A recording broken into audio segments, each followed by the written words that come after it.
Excellente soirée à toutes et à tous et bienvenue à cette grande édition du journal en langue française. Vous êtes en compagnie de Patrick Nilidand et tout de suite les titres de ce journal. Le secteur Gishita, un district de Karongi, est l'un de la province de l'Ouest où certains habitants ont choisi de ne pas se faire vacciner contre la Covid-19 pour différents motifs, dont la croyance, situation jugée préoccupante car deux membres du gouvernement, en l'occurrence le ministre de l'administration locale et son collègue de la santé, ont été dépêchés sur place. Le ministère de la Santé au Rwanda s'est dit prêt à accorder une troisième dose de vaccin contre la Covid-19 chaque fois qu'il y aura une réduction de capacité du système immunitaire chez les personnes qui en ont déjà reçu les deux doses de vaccin.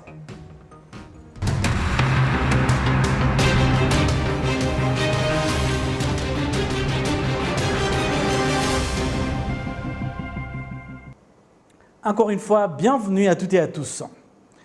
Audience ce jeudi à la présidence de la République où le chef de l'État rwandais Paul Kagame a reçu le PDG d'ENI, Claudio Cescalzi, et sa délégation. Les discussions entre cette délégation d'ENI et le président Kagame ont porté sur d'éventuelles collaborations dans les domaines de la transition énergétique et de l'économie circulaire dans une perspective régionale. Et puis le secteur Gishita, un district de Karongi, est l'un de la province de l'Ouest où certains habitants ont choisi de ne pas se faire vacciner contre la Covid-19 pour différents motifs, dont la croyance. Ils refusent également d'envoyer leurs enfants à l'école et refusent toute aide de l'État car ils estiment que la fin du monde est proche. Situation jugée préoccupante car deux membres du gouvernement, en l'occurrence le ministre de l'administration locale et son collègue de la santé, ont été dépêchés sur place. Kassim Issouf nous fait le point. Le secteur de Gishita en district de Karongi est l'un de ceux où certains habitants ont choisi de ne pas se faire vacciner contre la Covid-19, attitude qui résulte de la croyance, a dit Sengiyumva Rwandekwe, secrétaire exécutif de ce secteur. Nous avons déjà dénombré 431, mais ceux qui parmi eux ont montré qu'ils ne veulent pas se faire vacciner suite à leurs croyances sont au nombre de 385. Non seulement qu'ils ont rejeté la vaccination contre la Covid-19, ces habitants refusent d'inscrire leurs enfants à l'école, ne veulent pas d'école destinée aux nécessiteux, ceux qui mettent tous leurs biens au marché parce que la fin du monde est proche et autres. Les habitants de Karongi qui se sont fait vacciner déplorent le manque de discernement de leurs collègues qui minimisent l'importance du vaccin et que ce sont ceux qui le rejettent qui sont responsables des fréquents confinements qu'ils subissent. J'ai eu toutes les doses, excepté celui qui a une mauvaise attitude, mais tôt ou tard, il sera sur la bonne voie. Il faut les exhorter à se faire vacciner car c'est important. Il y a ceux qui disent qu'ils ne peuvent pas s'y rendre, mais je leur dirai qu'ils sont la raison des fréquents confinements auxquels nous sommes soumis. Suite à la recrudescence des cas positifs dans les districts de la province de l'Ouest à cause de l'attitude de la population, le ministre de l'administration locale, Gatabazi Jean-Marie Vianney, et son homologue de la santé, le docteur Daniel Ngamije, ont visité les sites de vaccination en province de l'Ouest où sont vaccinées toutes les personnes d'au moins 18 ans. Le ministre Gatabazi rappelle que personne ne devrait manquer le vaccin contre la Covid-19 à cause de la croyance parce que cette attitude retarderait davantage la lutte contre cette pandémie. Inciter les gens au soulèvement, les pousser à l'erreur, leur empêcher de jouir des opportunités de la vie, leur apprendre des choses qui peuvent nuire à leur santé et les entraîner à la mort, c'est un crime et c'est aussi punissable. Nous voudrions rappeler que personne n'a la croyance qui l'empêche à se faire soigner, sinon tout le monde se laisserait mourir. Une bonne croyance est celle qui protège la santé. Les deux ministres se sont en outre entretenus avec des responsables des confessions religieuses en province de l'Ouest et leur ont rappelé qu'ils ont la responsabilité de leur enseigner les méfaits de la Covid et leur demander de participer aux activités de vaccination. Ces responsables religieux disent que la non-vaccination est une hérésie que l'on doit suivre de près. Le ministre de la Santé, le docteur Daniel Ngamije, indique qu'ils sont confiants qu'avant que l'année n'arrive à terme, beaucoup de gens en milieu rural auraient été vaccinés. Plus nous avons les vaccins et jusqu'en décembre, nous prévoyons recevoir 3 200 000 doses et nous allons les distribuer dans toutes les provinces, dans tous les districts. Particulièrement dans la province de l'Ouest, il y a eu recrudescence des cas positifs, notamment à Ruavu, à Karongi, à cause d'une mauvaise mentalité sans fondement qui a entraîné le confinement. Dans ce district de la province de l'Ouest, 900 000 personnes ont déjà reçu la première dose, alors que 280 000 en ont déjà reçu 2. La suite de ce journal, le ministère de la Santé au Rwanda s'est dit prêt à accorder une troisième dose des vaccins contre la Covid-19 chaque fois qu'il y aura une réduction des capacités du système immunitaire chez les personnes qui en ont déjà reçu les 2 doses des vaccins. Les explications avec Amandine Dikouma-Sabo. Parmi les catégories de personnes pour qui il est possible qu'elles reçoivent une troisième dose de vaccin, il y a les personnes d'âge avancé et celles qui souffrent de maladies incurables. Ces dernières expriment ce qu'elles en pensent. Vu la faiblesse que je sens de temps à autre et mon âge, une autre dose pourrait peut-être renforcer la capacité de mon système immunitaire. J'en serais reconnaissante. Certains parmi nous avons des maladies non transmissibles et prenons des médicaments chaque jour de notre vie. C'est donc une joie de savoir que nous faisons partie de la priorité pour une autre dose de vaccin.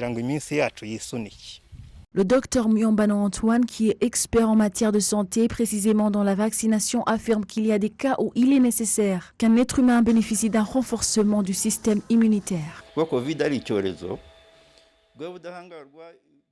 La Covid-19 étant une pandémie, l'immunité diminue surtout chez les gens qui dépassent 60 ans. Plus on grandit, plus notre immunité diminue. Il y a aussi les cas de maladies non transmissibles comme le VIH-Sida où l'immunité diminue, de même pour les personnes qui prennent les médicaments du cancer. Le ministre rwandais de la Santé, le docteur Daniel Ngamije, indique qu'il sera nécessaire d'avoir une troisième dose de vaccin contre la Covid-19 pour les gens dont les 2 doses n'ont pas empêché la réduction de leur immunité.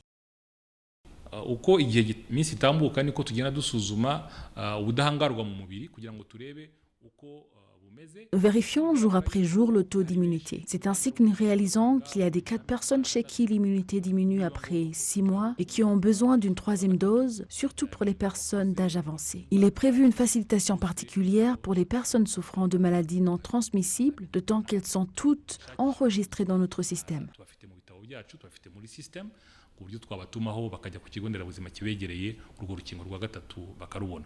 Jusqu'à ce mercredi, 2 98 590 personnes avaient déjà reçu leurs 2 doses de vaccin, tandis que 4 49 050 avaient déjà reçu une seule dose. Parmi les pays qui ont déjà accordé une troisième dose de vaccin à leur population, il y a l'Israël et les États-Unis, après qu'il ait été observé que dans une période de 6 mois, le système immunitaire avait diminué de 90% à 60%.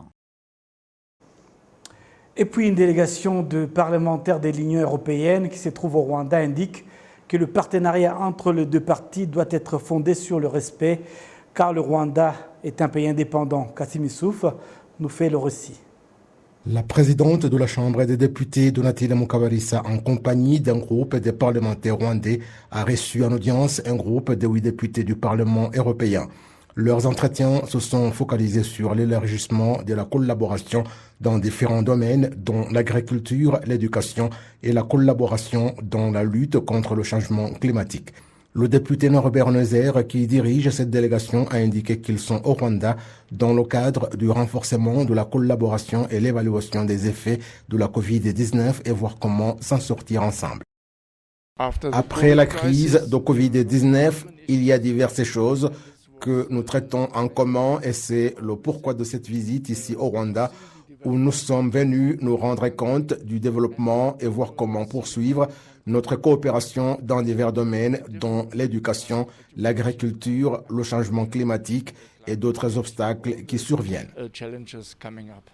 La présidente de la Chambre des députés, Donatille Mukabalisa, a fait savoir que la bonne collaboration existe déjà et qu'elle apporte du soutien dans les activités relatives à l'accomplissement du devoir de représenter la population. Il y a également le projet dans lequel l'Union européenne appuie le Parlement. Cela nous aide beaucoup dans nos attributions de voter les lois et de contrôler l'action du gouvernement. Nous leur avons montré que cet appui nous a beaucoup aidé dans notre fonctionnement et dans la collaboration. À propos de l'attitude du Parlement européen en ce qui concerne le procès de Paul Rusesabagina, où il avait dit ne pas avoir confiance en la justice des tribunaux rwandais, le chef de la délégation des parlementaires de l'Union européenne, Norbert Neuser, a dit qu'il n'a pas été d'accord avec les actes du Parlement européen. It's not a secret that I was not very much, I would say, comfortable with the decision taken by the... Ce n'est pas un secret que je n'ai jamais approuvé la résolution du Parlement de l'Union européenne parce que nous en avons discuté urgemment à 2 reprises cette année et de mon côté, ce n'est pas bon de nous éterniser sur ce problème et oublier beaucoup d'autres auxquels nous devrions apporter notre attention. Mais par ailleurs, le Parlement est indépendant. Dans la résolution, nous avons montré notre position parce que nous nous intéressons aux droits de l'homme. Vous êtes un pays indépendant, vous avez un gouvernement, vous avez des magistrats que nous devons respecter car nous ne sommes pas ici pour vous apprendre quelque chose. And that we absolutely to respect. We are not here for teaching you. La présidente de la Chambre des députés, Donatille Mukabalisa, souligne que la coopération existant entre les parlements rwandais et européens reposera davantage sur des échanges en vue du respect mutuel. Après la résolution qu'ils ont prise, nous en avons également pris en tant que Parlement et nous leur avons présenté notre point de vue. Je suis persuadé que dans les échanges que nous aurons, une ligne directrice sera donnée à tout cela pour que les gens puissent discuter de manière à s'entendre. Au fur et à mesure des échanges, nous montrerons que nous devons cohabiter dans le respect. La délégation des parlementaires de l'Union européenne est au Rwanda pour 5 jours où elle visite différentes activités dans lesquelles l'Union européenne appuie le Rwanda. Actualité nationale, en bref et en images, les parents dont les enfants suivent la formation au sein du programme d'éducation de base des 12 ans se félicitent du programme d'alimentation scolaire initié par le gouvernement du Rwanda via le ministère de l'Éducation. Ils estiment que ce programme a permis de limiter les problèmes d'abandon scolaire qui s'observaient auparavant. Ces parents indiquent que c'est grâce à cette alimentation à l'école, les enfants suivent attentivement leurs cours sans aucune distraction. Pour leur part, les autorités scolaires estiment que la plupart des parents comprennent le rôle qu'ils doivent jouer dans le programme, spécialement à l'école secondaire. Le ministère de l'Éducation demande pour sa part aux parents de s'investir davantage pour la réussite de ce programme. Et puis le Rwanda et la Chine célèbrent 50 ans de coopération et des relations d'amitié. À ce jour, les 2 parties sont satisfaits des actions qui ont été présentées au peuple au cours des 50 dernières années. En renforçant les relations entre le gouvernement du Rwanda et de la Chine, les 2 pays travaillent ensemble pour s'entraider et aider leurs peuples respectifs à obtenir ce dont ils ont besoin pour maintenir ces relations. La population rwandaise bénéficiaire des actions menées par la Chine au Rwanda s'en félicite. Le 8 octobre 2021, les 2 pays avaient déjà célébré cet anniversaire. L'année dernière, en 2020, la Chine a investi plus de 300 millions de dollars américains, ce qui équivaut à plus de 300 milliards de francs rwandais. L'Office rwandais de développement RDB en sigle et en anglais indique que depuis 2020 jusqu'à présent, il a 23 dossiers de plaintes liés au manque de respect de la loi régissant la propriété intellectuelle. Les individus qui ont été enregistrés, qui donc ont enregistré leur propriété intellectuelle, se disent être rassurés quant à leur protection. Les précisions avec Amandine Dikoumassabo. La propriété intellectuelle est une idée que quelqu'un conçoit personnellement et la matérialise lui-même, tels que les projets, les affaires rentables, les entreprises, les innovations particulières qui sont à son propre nom. Tout cela est enregistré pour que si jamais quelqu'un d'autre en faisait usage sans autorisation, soit poursuivi par la loi. En tant qu'artistes, nous trouvons convenable d'enregistrer nos œuvres d'art avant de les mettre sur le marché pour être sûrs de leur sécurité. J'en profite pour encourager nos collègues à faire pareil pour protéger leurs biens intellectuels. Richard Kayibanda, registraire général de l'Office rwandais de développement, s'exprime à ce sujet. Plus les gens comprennent leurs droits et ce genre de lois qui régissent la propriété intellectuelle, plus ceux qui les imitent sont découragés après qu'ils soient poursuivis par la loi. L'Office rwandais de développement déclare que les propriétés intellectuelles qui ont jusqu'à présent été enregistrées au Rwanda sont au nombre de 24 496 et cette agence exhorte tous ceux qui en ont de les faire inscrire afin d'assurer leur protection. La suite de cette édition, la Commission nationale de la fonction publique a indiqué aux deux chambres du Parlement que le gouvernement a subi une perte d'environ 638 millions de francs rwandais suite aux décisions non conformes à la loi que les dirigeants ont prises et qui ont obligé le gouvernement à se présenter devant la justice.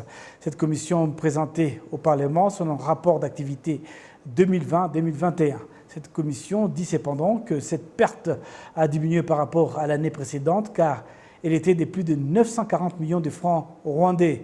Selon l'enquête de cette commission sur l'octroi d'emploi, la population est satisfaite à hauteur de 82,9% par rapport aux 70,9% de l'enquête 2015-2016. Et puis le secrétaire d'État au ministère de l'Éducation chargé des écoles primaires et secondaires a rendu visite à certains établissements du secteur Nyagatare. Le défi majeur qui lui a été présenté est celui du manque de moyens pour payer l'électricité et l'eau que les élèves utilisent car le prix n'est pas dans les normes de la capacité financière de ces établissements. Le secrétaire d'État rassure que ce défi sera bientôt relevé. Vu que nous sommes en train d'augmenter le nombre de salles de classe et la qualité d'éducation, il est normal que certains établissements aient un besoin d'être soutenus pour régler ce genre de problème. Il est prévu de soutenir ces écoles car ça va de pair avec le renforcement de la qualité d'éducation.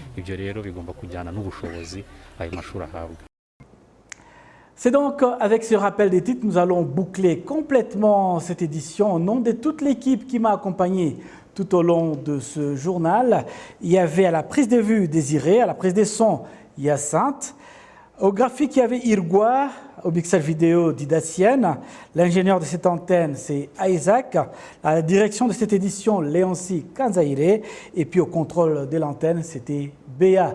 Au nom de toute cette magnifique équipe, je vous souhaite de passer une excellente suite de programmes sur la télévision rwandaise.